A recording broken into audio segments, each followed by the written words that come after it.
Umiinit na ba ngayon ang investigasyon sa hindi pa nare-resolbang pagkawala ni Amy Bradley na siyang paksa ng isang napakapinapanood na serye sa Netflix? May mga bagong detalye, posibleng teorya at mga update. Dadalhin natin dito ang mga pribadong investigador na sumusuri sa kaso ng dalagang nawala mula sa cruise ship halos 30 taon na ang nakalipas. Maligayang pagdating sa sidebar ng Law and Crime. Ako si Jesse Weber.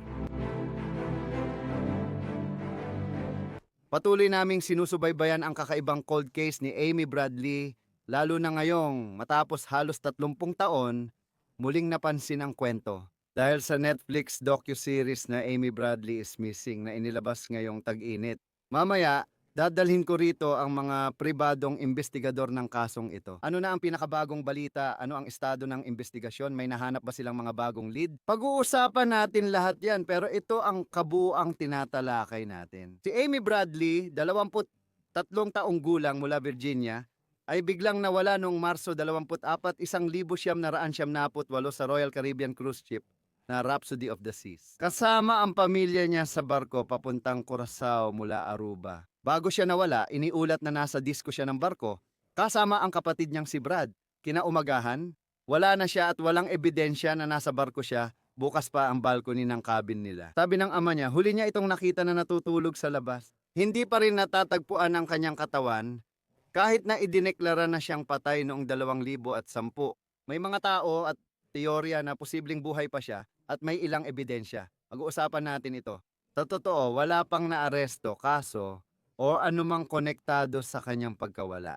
Patuloy pa ang investigasyon ng FBI sa kanyang pagkawala. May 25,000 na gantimpala para sa impormasyon na maghahatid sa kanyang pagkakahanap. Ngayon, sasabihin ko ito. Ang isang tao na naging sentral na tauhan sa lahat ng ito ay kilala bilang Alistair Douglas, isang musikero na tumutugtog sa banda sa barko at di umano'y sumasayaw kasama si Amy. Ilang oras lang bago siya mawala, posibleng magkasama sila sa deck ayon sa Cosmopolitan. Maaaring suportado ito ng surveillance footage at mga salaysay ng mga saksi. Ngayon, para maging malinaw, mariin niyang itinanggi na may kinalaman siya sa pagkawala ni Amy at iniulat na siya ay tinanong ng FBI. Sumailalim sa polygraph test. Ayon sa dokumentaryo ng Netflix, hindi siya kinasuhan o inaresto. Nagsalita si Douglas nung nakaraang taon sa YouTube channel ni James Renner at sinabi niyang si Amy ang lumapit sa kanya. Ikinuwento niya kay Renner ang tungkol sa kanyang pamilya at buhay, na siya ay bakla at pinilit sumama sa bakasyon. Kote nung mga 5 minuto bago mag-alauna, sinabi ko, kailangan ko nang umalis, kailangan ko nang lumabas sa passenger area, tobal umalis na ako. Yun na ang huli naming pag-uusap, huling beses ko siyang nakita. Ngunit ayon sa saksi, hindi ito tugma dahil may nakakita raw na magkasama pa ang dalawa. Sa itaas na deck na nabanggit ko, bandang alas 5:30 hanggang alas 5:45 ng umaga. Dagdag pa niya, sabi niya, bandang alas 7 ng umaga, ginising ako ng tawag mula sa hotel manager at tinanong niya ako, Douglas, may babae ka ba sa kwarto mo? Bawal yon, pati pakikipag-date. Tinanong ko kung bakit at sinabi kong wala. At sabi niya, yung babaeng kausap mo kagabi sa club, hindi namin siya mahanap. At ipinaliwanag niya kung paano ininteroga ang lahat. Lie detector test na nung panahong yon, hindi naman nila masyadong ipinaliwanag, basta tinanggal lang ang wire sa akin. Ngayon, dagdag ni Douglas na ilang beses pa siyang ininterview ng FBI agent na nagsabing wala siyang dapat alalahanin. Ayon sa kanya, maraming oportunidad ang nawala sa akin dahil dito. Kapag lumabas ang pangalan ko sa Google, iniisip nilang konektado ako sa nawawalang batang babae kaya nawawala ang kontrata. Ang totoo, kahit gaano katagal, lumalabas pa rin ang katotohanan. Ayon sa People Magazine, may 6 na ulat ng di umano'y pagkakita kay Amy sa mga nagdaang taon. Kasama rito ang isang isla sa Caribbean, Aruba. Sinuri ng FBI ang mga posibilidad pero walang napatunayan. Maraming mga teorya ang lumalabas tungkol dito. Sa katunayan, noong nakaraang buwan na nagsalita sa media ang dating kasintahan ni Amy, nagbahagi ako ng interesting na detalye na gusto ko ring pag-usapan. Kailangan ko rin tong sabihin, okay ba? Noong huli tayong nag-usap tungkol kay Amy Bradley sa kasong ito, tinalakay natin kung paano, ayon sa The Hollywood Reporter, nagdala ng malaking atensyon ang Netflix series kay Amy at sa kaso, at may isang source na malapit sa produksyon na nagsabing may mga, quote, napakahalagang mga lead. Halimbawa, isang babaeng bartender o server sa barko na hindi bihasa sa Ingles, na noong gabing nawala si Amy, sumigaw ng senyorita kinidnap, senyorita kinidnap. At ayon sa isang source, sinabihan siyang manahimik. May ulat din ng kahina-hinalang IP address na regular nagla-login sa website ng nawawalang tao kay Amy. At yung IP address na ito ay konektado sa isang device sa isang bangka sa Barbados. Kaya isang teorya ay maaaring ito ay isang tao na di umano'y sangkot sa kanyang pagdukot ang di umano'y pagdukot sa kanya na gustong malaman kung ano na ang nangyayari sa kaso. May teorya rin na si Amy daw ang gumagamit nito para magparamdam. Sa katunayan, may isa pang teorya na hindi lang siya buhay kundi buntis siya at may anak na siya. Ayon sa Daily News, posibleng ayaw lumantad ni Amy dahil nabuntis siya at nagkaanak bunga ng human trafficking o pagtatrabaho bilang sex worker. Lahat ng ito ay mga aligasyon pa lang, mga teorya pa lang sa ngayon. Wala pang sapat na ebidensya para patunayan ito. Gusto ko pang pag-usapan yan kasama ang mga pribadong investigador. Ayon sa New York Daily News, may bagong ahente ng FBI na naitalaga sa kaso at in-interview ng FBI ang isang taong umano'y nakakita kay Amy sa Barbados. Tungkol sa FBI, no, ayon sa The Hollywood Reporter, sinabi nila po na wala kaming ibang impormasyon kundi ang poster na naghahanap ng impormasyon. Maaaring isumiti ang mga tips sa pamamagitan ng 1-800-CALL FBI or sa tips.fbi.gov. Ipakikilala ko sina Jim Carrey at Earl Nance, mga pribadong investigador na kasama ko sa kasong ito. Mga Ginoo, maraming salamat sa paglalaan ng oras para pag-usapan ito. Gusto ko munang magsimula dito. At Jim, sa'yo ako magsisimula. Paano ka napunta sa kasong ito? Paano mo nakilala ang mga Bradley? Paano ka nasangkot? Nakilala ko ang mga Bradley sa pamamagitan ni Beth Holloway at ni Greta Van Susteren. Nagtatrabaho ako sa kaso ni Holloway kasama si Greta. Noon ay nasa Curaçao ako, nakatira kasama ang anak at asawa ko. At ipinakilala kami sa mga Bradley. At gusto kong tulungan ng mga Bradley. At kailangan nila ng tulong. At gaano ka nakatagal nagtatrabaho kasama sila? Siguro 4 na taon na. 4 na taon. At ikaw naman, Earl, kamusta ka? Nakilala ko sina Iva at Ron noong 1989 at tinulungan ko sila sa ilang mga proyekto. Nakilala ko ang pamilya, nakilala ko si Amy. At napakalaking pribilehiyo noon at hanggang ngayon. Kaya mula noong 1989 magkasama na kami palagi. At Wow. pumunta kami sa mga graduation party ni Amy. Lahat ng celebration para kay Brad at lahat ng tagumpay at pagsubok sa nakalipas na 30 taon na pinagsamahan natin. Sasabihin ko, Earl, na alam kong napakahirap para sa'yo nung nawala siya. Ibig kong sabihin, kumusta ang relasyon mo kay Amy? Ano siya base sa mga panahong magkasama kayo? Si Amy noon at hanggang ngayon ay isang isa siyang matatag na kakompetensya. Meron siyang intensity, isang atleta, isa siyang leader. Siya hindi kailanman umatras sa kahit anong hamon. Napakakumpiyansa niya sa kanyang kakayahan na harapin ang buhay. At siya, tinanggap niya ang mga hamon ng buhay ng may sigasig at nagtrabaho siya at napakadisiplinado at napakadeterminado. At makikita mo yon sa kanyang pagsisikap sa pag-aral at sa basketball. Ibig kong sabihin, magaling talaga siyang manlalaro ng basketball. Mukhang kamanghamanghang tao siya. Kaya naman hindi nakakapagtaka na maraming tao ang interesado at nagsisikap malaman kung ano talaga ang nangyari dito. Sinabi mong, ay, Jim, ikaw naman, ano teorya mo? Ano sa tingin ko? Inaakala ko baka kayong dalawa, Jim. Ano ang teorya mo tungkol sa nangyari kay Amy? At naniniwala ka ba habang nandito tayo ngayon at pinag-uusapan si Amy, naniniwala ka bang buhay pa siya? Mula sa mga natutunan ko at natutunan namin ni Earl at ng iba pang miyembro ng team, marami pang ibang tao ang tumutulong sa amin. May mga tao kami sa social media na talagang nagsusumikap para tulungan kami. Nung gabing yon o nung umaga na yon, Marso 24, pumunta siya sa disco. At sa tingin ko, nagustuhan siya nung lalaking si Yellow Douglas. Napaka-energetic niya. Mahilig siyang makipag-usap sa mga tao. Mabait talaga siya. At sa tingin ko, kinuha siya sa pagitan ng 5:30 at 6:00 ng umaga. Mas tinitingnan ko yung bandang 5:45, sa palagay ko, umalis siya sa kwarto. Doon siya nakita ng 3 saksi sa elevator kasama si Douglas. Sa disco, malaki yung glass elevator at sa kitang-kita mo siya. At may 3 kaming saksi na talagang nakita silang dalawa, kaya mapagkakatiwalaan sila. At sa tingin ko, baka na-droga siya. Malamang na-droga nga siya. Isa sa mga saksi ang nakakita nun. Nakita ni Douglas na bumaba pagkatapos ng disco at kumuha ng madilim na inumin. Alam kong hindi umiinom ng kape si Amy, kaya malamang soft drinks yon. Bumalik siya kay Amy at binuksan ang musika, ikinagulat ng saksi. Nalaman ko ito ng alas 6 ng umaga. At pagkatapos ng 10 minuto, ang nakita na lang nila ay si Douglas na naglalakad mag-isa at wala na si Amy. Kaya base sa aming natutunan, ako at si Earl naniniwala kami na siya ay nadroga. Sa tingin ko, may iba pang tao doon sa itaas. Sa tingin ko, may isa pang dumating sa barko at sumakay sa barko sa Aruba nung gabing yon bago mangyari ang lahat. At sa tingin ko, siya ang totoong kumuha kay Amy palabas ng barko sa isang container. Malamang base sa aming narinig, ito ay isang music box or isang napakalaking kahon. Ibinaba nila siya gamit ang service elevator kung saan dinadala ang basura, nilalabas ang mga labahin at dinadala ang pagkain para sa susunod na bahagi ng cruise. Dinala siya palabas dahil may 3 o 4 na bangkang dumarating para kunin ang gamit sa barko. Naniniwala kami na dinala siya palabas at pagkatapos ay dinala kung saan. Yun ang paniniwala namin. Sa tingin ko, malaki ang posibilidad na buhay pa siya pero hindi ako sigurado. Sinusubukan kong alamin, ako at si Earl, hinahanap namin lahat ng mga detalye at hinahanap namin siya. Hinahanap namin ang sino mang nakakita sa kanya at nagdarasal kami na buhay pa siya. May mga nakakita sa kanya kaya malamang buhay pa siya. Earl, gusto kong sumali ka dito dahil nabasa ko. Itama mo kung mali ako. May nakausap ka ba nung nakaraang taon na nagkumpirma na si Amy ay buhay pa nga? Meron ka pa bang ibang pwedeng sabihin tungkol doon? Well, may bilang tao na lumapit sa amin at nagsabi na si Amy ay buhay pa.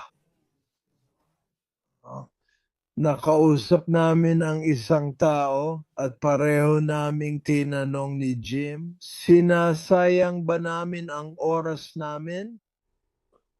Ano, maaari naming gawin para matapos na ang kasong ito? And sinabi niya, ay hindi, buhay siya. Nakita ko siya at buhay siya. Mapagkakatiwalaan ba ang lalaking ito?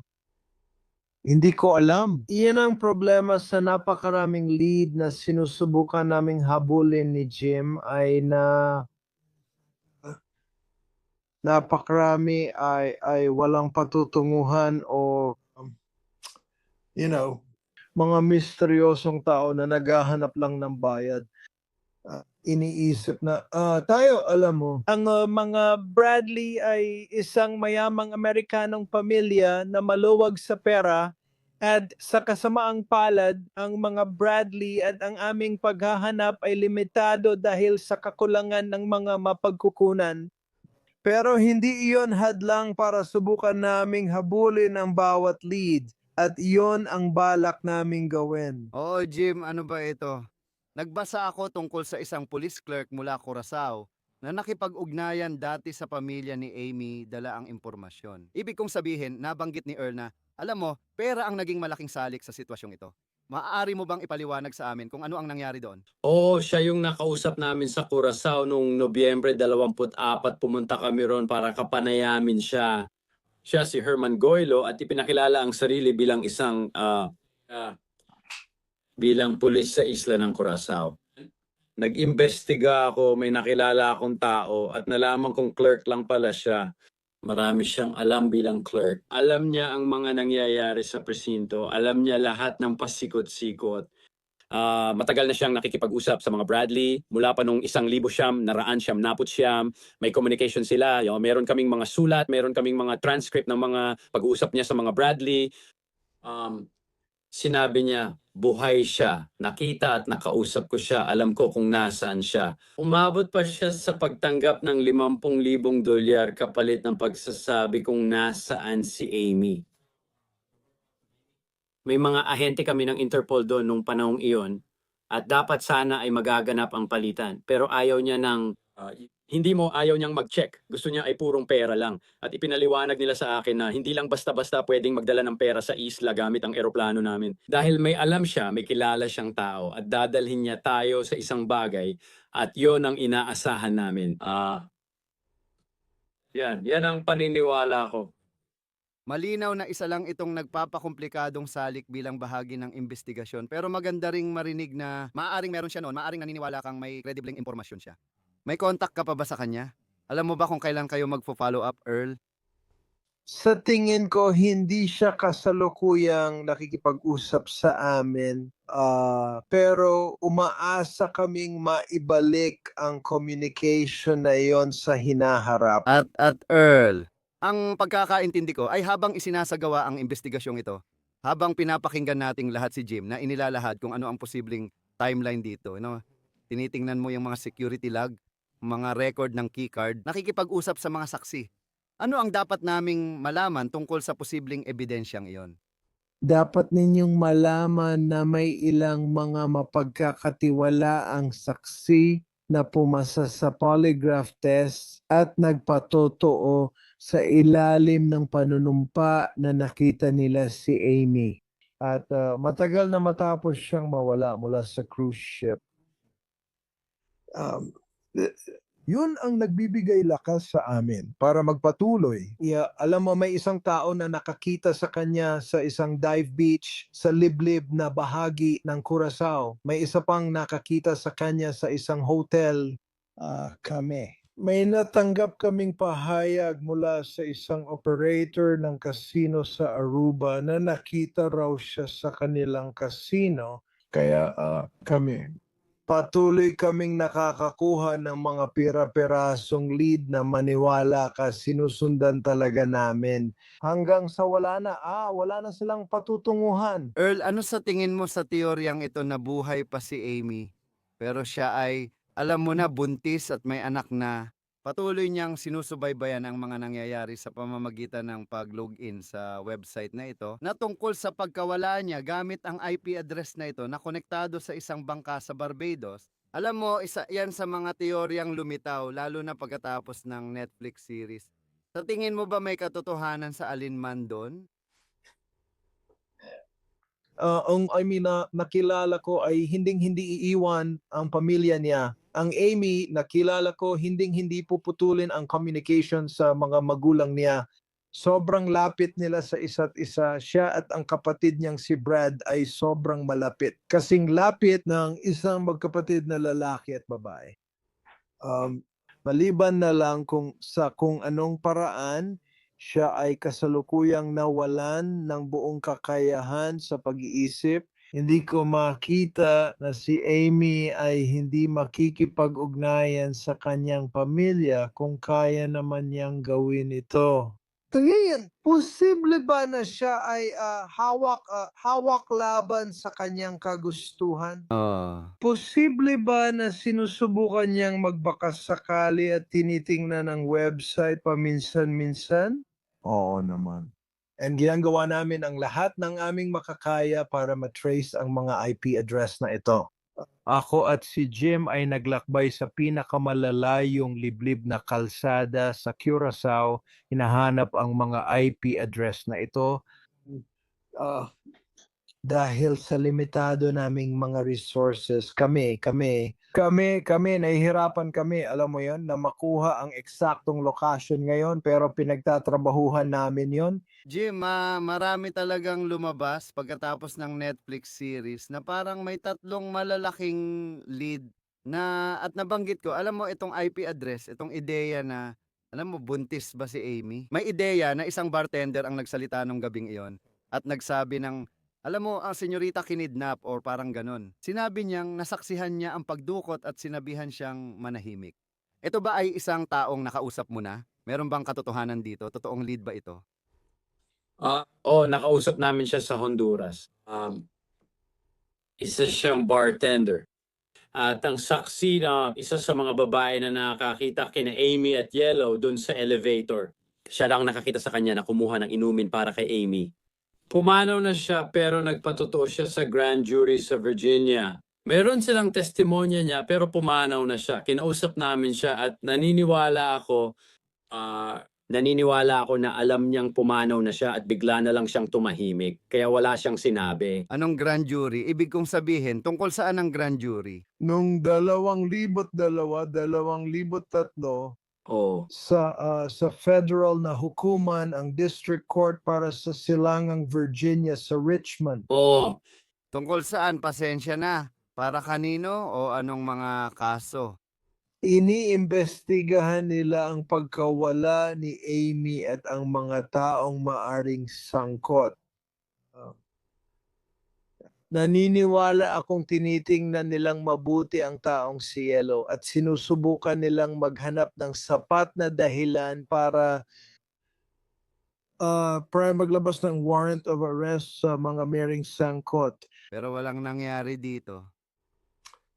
Walang sapat na ebidensya na magpapatunay ng prima facie case ang lumabas mula sa grand jury na iyon. Jim, may gusto akong itanong sa'yo.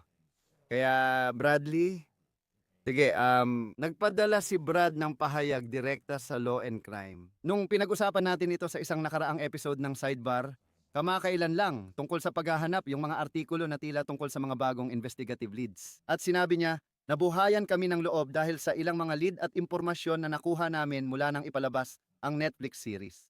Hindi totoo ang artikulo na sinasabing lumantad na ang bar worker na pinatotohanan ni Elizabeth Lewis. Hindi pa rin namin alam kung sino o nasaan siya. Para sa akin, haka-haka lang ang posibilidad na naging ina si Amy ng isang bata. Hindi namin alam kung sino ang pinagmulan ng impormasyon sa artikulong iyon. Nagpapasalamat kami sa atensyon at interes, no? Sa pamamagitan ng aming pagsisikap sa estado at federal, magpapadala ng 2 mahalagang liham na may partikular na kahilingan kina Attorney General Pam Bondi, FBI Director Kash Patel, at Homeland Security Secretary Christy Noem, ng Attorney General Jason Miyares, Gobernador Glenn Youngkin, Lieutenant Gobernador Winsome Sears at team ni Senador Chuck Grassley sa Senate Judiciary Committee. May mga ginagawa kami na hindi ko pa pwedeng sabihin pero patuloy naming sinusubaybayan ang bawat lead. Hindi kami titigil sa paghahanap kay Amy sa sagot at sa pananagutan ng may sala sa pagkawala niya. Jim, may masasabi ka ba sa amin tungkol sa kung ano ang layunin ng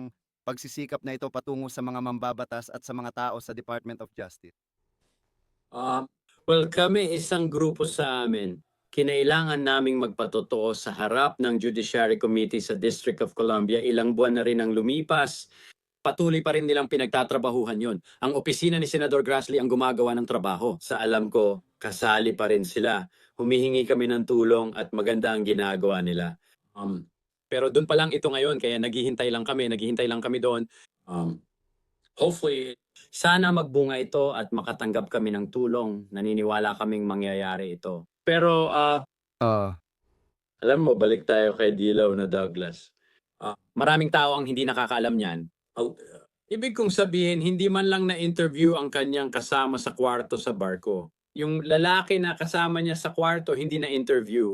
Nakakagulat para sa akin na hindi nila in-interview yung totoong roommate ng pangunahing suspect. Ipinaliwanag ba nila kung bakit nila ginawa yon? Hindi, walang paliwanag sa mga Bradley. Sila patuloy ang dehado.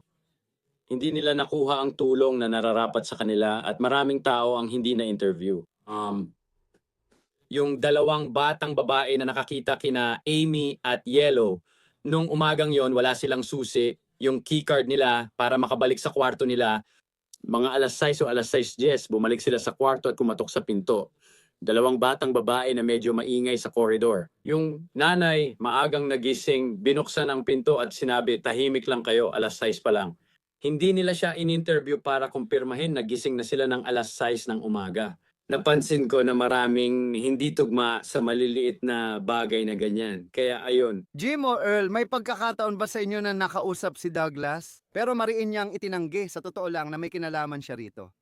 May pagkakataon ba kayong nakausap siya tungkol dito? Nakausap ko na siya ng ilang beses. Marin niyang itinatanggi talagang hindi raw siya.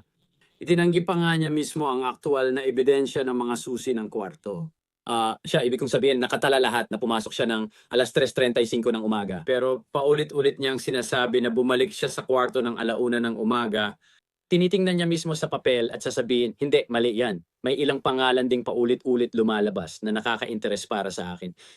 2 malilit na isla, Aruba, Curacao, halos hindi nabanggit ang Bonaire. Madalas nababanggit ang Trinidad at Tobago. Pero ako, naniniwala talaga ako na dadalhin siya sa Aruba. May nangyaring hindi inaasahan kaya naghintay sila sa Curacao. Pero sa pagitan ng mga islang ito, Iniisip mo bang merong isang grupo isang organisasyon o isang network dito. Oo, sigurado. Oo, may mga pangalan kami. Ayoko lang ibunyag, pero may mga pangalan talaga kami. Earl, gusto kong marinig ang opinyon mo. Bilang nakakakilala sa mga Bradley at kay Amy, gusto kitang tanungin tungkol kay Tom. Hindi niya binigay ang apelyido, nakausap ang East Idaho News nung nakaraang buwan at sinabing naging kasintahan niya si Amy. Sinasabi niyang bisexual si Amy na naging isa ring teorya na nakaapekto sa pagkawala niya matapos ang palabas sa Netflix. Sabi niya, hindi siya naniniwalang nahulog si Amy sa barko. Siya mismo ay lumipad sa Curaçao para tumulong sa paghahanap. Ayon sa kanya, pauwi sila kasama si Brad nang marinig nilang sumigaw si Amy ng Brad mula sa dumadaang sasakyan. Bumalik sila pero wala na ang sasakyan. Ano ang palagay mo tungkol doon? Sa tingin ko napaka-credible ni Tom at naniniwala pa rin ako hanggang ngayon na mahal ni Tom si Amy. Bukod pa doon, ilan sa mga pangalan na binanggit ni Jim ay nagpatunay sa kwento tungkol kay Amy na sumisigaw kay Brad. Mo sa gagalaw na sasakyan na yon, magkabaligtad ang direksyon ng kanilang biyahe.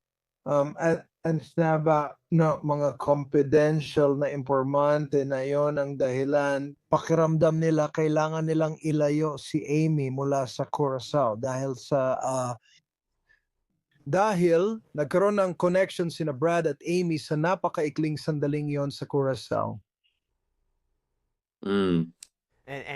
At Earl, para lang malinaw, ikaw, itong ideya na ito, na at hindi ko pa rin talaga maintindihan, na sa kung anong paraan ay naging bahagi ang sexualidad ni Amy sa nangyari sa kanya. Walang ganon, di ba? Hindi ko nga alam kung bakit lumalabas ang teoryang yan, sa totoo lang. Oh, kami, yan din ang tanong namin ni Jim. Walang kinalaman yan. Baka bahagi yan ng agenda ng Hollywood. Pero siguradong walang kinalaman yan sa paghahanap natin at sa lahat ng alam natin tungkol kay Amy, lalo na sa lahat ng alam natin tungkol sa kasong ito. Walang kinalaman yan at wala talaga itong lugar sa kwento. Bago tayo magtapos, Earl, tatanungin kita. Ipinalabas na ang palabas sa Netflix. Nagbigay ito ng higit na atensyon sa kaso. Kumpiyansa ka ba na magkakaroon ng kasagutan tungkol sa nangyari kay Amy? Mahanap si Amy at makuha ang mga sagot sa malapit na hinaharap? Kumpiyansa ka ba tungkol doon? At saka, hayaan mo rin akong tanungin ka dahil maglalagay pa ako ng karagdagang impormasyon tungkol kay Amy sa dulo. Dahil bukas pa rin ang investigasyon ng FBI, nakausap mo na ba sila? Nakikipagtulungan ka ba sa kanila sa investigasyong ito? Nakausap ko ang FBI nung umpisa pa lang sa pinakaunang yugto ng investigasyon. Sa pagkakaalam ko, halos walang naging contact or communication mula sa FBI sa nakalipas na 3 taon. Kaya sa unang bahagi ng tanong mo, naniniwala ba ako? Oo, naniniwala ako. Oo, naniniwala talaga ako na mahahanap natin ang mga sagot. Pinagdarasal ko ang mga sagot na yan araw-araw, Jesse, at naniniwala akong mahahanap natin ito. Saan kayo na ako? Ako, sa totoo lang, nakikipag-usap ako sa FBI sa pamamagitan ng mga tawag sa telepono sa isang bagong ahente na naitalaga sa kaso mula sa dating ahente. Ibinigay ko sa kanya ang aking mga detalye, hindi lahat ng detalye. Sabi niya, ginagawa niya raw ito, sana nga ay ginagawa niya. Tungkol naman kay Amy, malapit na tayo. Talagang pakiramdam ko malapit na tayo. Malinaw ang ating ebidensya. Kailangan lang nating makapunta doon at pumunta sa mga lugar para makausap yung mga tao at sa tingin ko malapit na talaga tayo. Sa tingin ko pupunta tayo ron para makakuha ng sagot at impormasyon tungkol kay Amy na makakatulong sa kaso. Hayaan ninyong sabihin ko ito sa sino mang nanonood nito.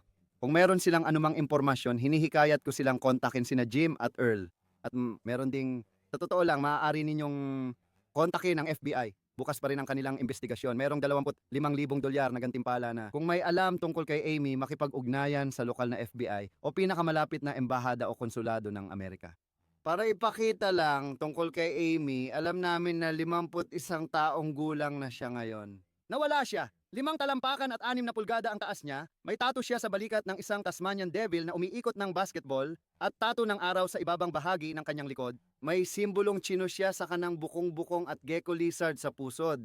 Naway maging maayos ang pamilya Bradley. Sana ay magkaroon ng resolusyon at patuloy naming susubaybayan ito sa sidebar. Pero Jim at Earl, maraming salamat sa pagpunta ninyo at maraming salamat sa lahat ng ginagawa ninyo, nagawa na at patuloy na ginagawa. Talagang pinahahalagahan namin ito. Salamat, Jesse. At yan lang muna ang meron kami para sa inyo ngayon dito sa Sidebar. Maraming salamat sa inyong lahat sa pagsama sa amin. Tulad ng dati, pakisubscribe po sa YouTube, Apple Podcast, Spotify o saan mang podcast platform. Sundan ako sa X o Instagram. Ako si Jesse Weber. Hanggang sa muli.